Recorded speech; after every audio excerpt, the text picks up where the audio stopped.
One of 2017's defining geopolitical slugfests was between heavyweight personalities President Donald Trump and North Korean dictator Kim Jong-un. It was an international standoff that descended into personal name-calling, with Trump labeling Kim Little Rocket Man and the U.S. president being described as an old lunatic and doted in return. If past year were one round in a boxing match, most analysts say there's only one winner. No question, Kim Jong-un won 2017, according to Jeffrey Lewis at the Middlebury Institute of International Studies at Monterey. In January, Trump used his Twitter pulpit to vow he would never let North Korea develop a nuclear weapon capable of hitting the United States. North Korea just stated that it is in the final stages of developing a nuclear weapon capable of reaching parts of the U.S. It won't happen, Donald J.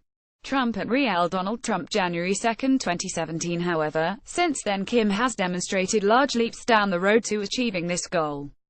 The past 12 months saw North Korea test its most powerful nuclear weapon to date, a massive detonation it claimed was a hydrogen bomb, as well as launching its first 3 intercontinental ballistic missiles, the last of which it said could reach anywhere in the United States. To threaten the U.S. with a nuclear weapon, North Korea needs more than just a powerful rocket. It also has to build a lightweight warhead and a re-entry vehicle capable of withstanding a high-speed trip through the Earth's atmosphere. Although it hasn't publicly demonstrated these components yet, some experts think it could build a nuke capable of hitting the U.S. as early as next year. Others speculate it already has. Meanwhile, in early December, a North Korea spokesman said military exercises combined with a series of violent war remarks coming from the U.S. high-level politicians amid such circumstances have made an outbreak of war on the Korean peninsula an established fact. The remaining question now is when will the war break out?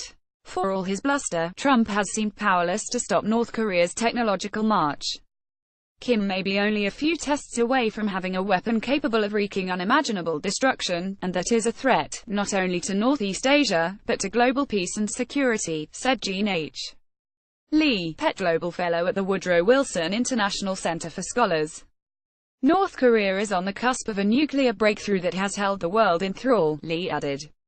No matter how Trump spins it, this is a win for Kim, who has used the standoff as a pretense for ordering tests that have commanded the attention of world leaders, and make him look strong at home with the North Korean people.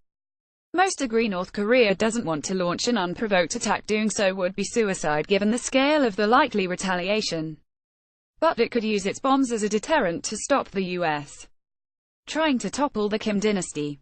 North Korea is doing something that hasn't been done in years, transitioning into a mutual deterrence relationship with the United States by deploying nuclear weapons that can strike major cities in the continental United States, said Lewis, who is the director of the East Asia Non-Proliferation Program at MIIS.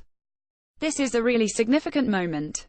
Remember, it was the fear that Saddam could acquire nuclear weapons that was used to justify the invasion of Iraq, he added, referring to former Iraqi dictator Saddam Hussein. Now Kim has done it, and gotten away with it. Trump's response has been muddled and demonstrably ineffective, according to his critics. The past 12 months saw North Korea test its most powerful nuclear weapon to date. Nicholas Ortega for NBC News. Many of these same experts also blame the so-called strategic patience of President Barack Obama failing to deal with what was then a growing problem. But Trump's strategy doesn't appear to have been much more effective. He has jettisoned Obama's measured tones in favor of matching the apocalyptic language that has long been a tactic of the rambunctious North. In August, he threatened Pyongyang with fire and fury and tweeted the U.S. military was locked and loaded. A month later, he told the United Nations General Assembly he was prepared to totally destroy North Korea, a country of 25 million people who suffer more than anyone under Kim's brutal regime. While the United Nations Security Council passed tougher sanctions against North Korea on Friday, the president has not followed through on his earlier threats, however. And his ultimatums do not appear to have slowed the pace of North Korea's nuclear and missile programs. In fact, some analysts say that, rather than bringing Kim to heel, Trump's combative words increased the likelihood of a misunderstanding that could lead to war.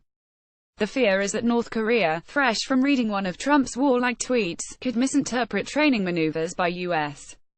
stealth aircraft off the Korean coast, for example, as a sign that conflict was imminent. Related North Korea tensions. South urges U.S.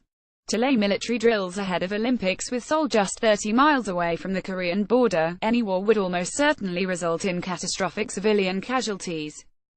Confusing matters further, Trump and his team often seem to be reading from different scripts. Secretary of State Rex Tillerson and Defense Secretary James Mattis tend to offer far more nuance than their boss, at times even appearing to walk back his outspoken broadsides. Mattis, a man nicknamed Mad Dog because of his tough talk, said in October that our goal is not war and instead urged a diplomatic solution.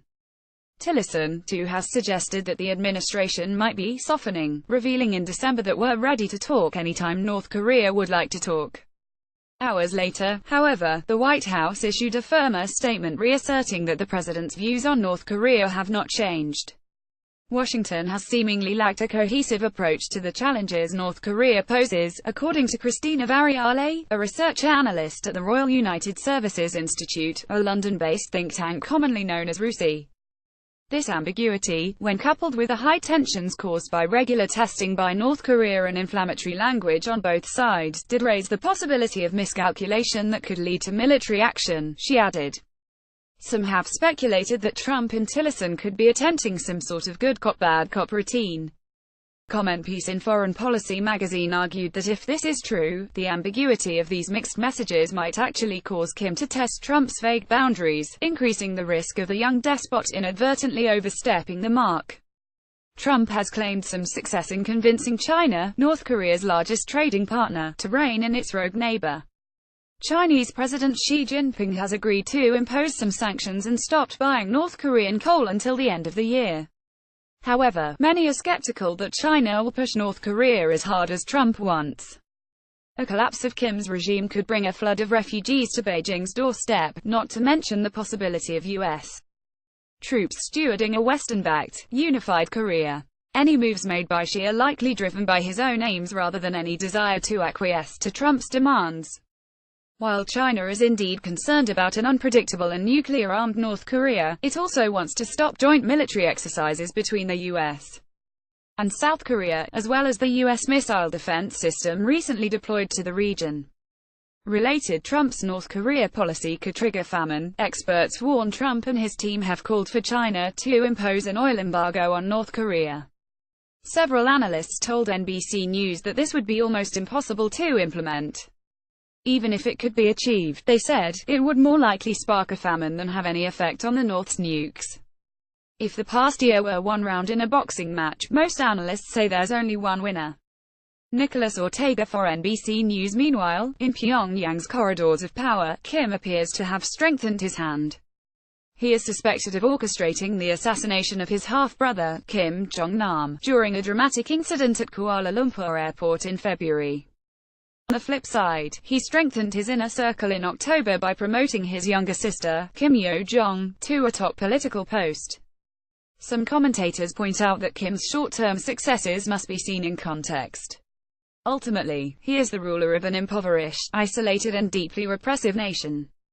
An international committee found in December that Kim and members of his regime were guilty of 10 separate war crimes, relating to North Korea's network of gulags where thousands of people are arbitrarily tortured, raped and executed each year. In the larger game, the real one which counts, Trump wins just by being the leader of a wealthy, stable, normal democracy, said Robert Kelly, an associate professor at South Korea's Pusan National University. North Korea can survive, it can hang on, and the Kims will murder anyone they must in order to do so, Kelly added. But North Korea is no model for anyone. It enunciates no vision of the future, nor any happiness for its people. If it is still around in 20 years, it will still be the grim, unhappy barrack state it is now. That's hardly winning. Those looking for American optimism in 2018 have found solace in Trump's comments during his November visit to Asia. It really makes sense for North Korea to come to the table and make a deal, the president said during a news conference with South Korean President Moon Jae-in. We did see a much calmer and clearer approach to North Korea, Variale at RUSI said of the trip. Although there is a long way to go before this issue stops contributing to international headlines, maybe this will set the tone for a more collected 2018 policy that can contribute to risk reduction on the Korean peninsula. Others see next year as an opportunity for the U.S. to make up lost strategic ground.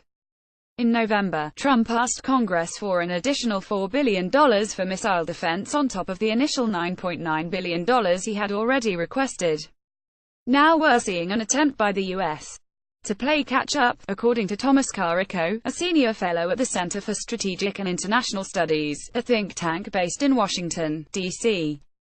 A 50% increase in missile defense spending in 2018, if that goes through, is pretty big. Any boost to this budget would likely take time to approve and implement, however, and it remains to be seen how this defensive maneuver might help neuter Kim solve the crisis in the short term. Also in November, Trump listed North Korea as a state sponsor of terror, a move that came as a part of his so-called maximum pressure campaign against North Korea. Gordon C. Chang, an author and commentator, called this campaign a sensible plan to defang the regime and added that we are almost surely going to see new sanctions throughout next year. Kim Jong-un has won 2017 so far, Chang said.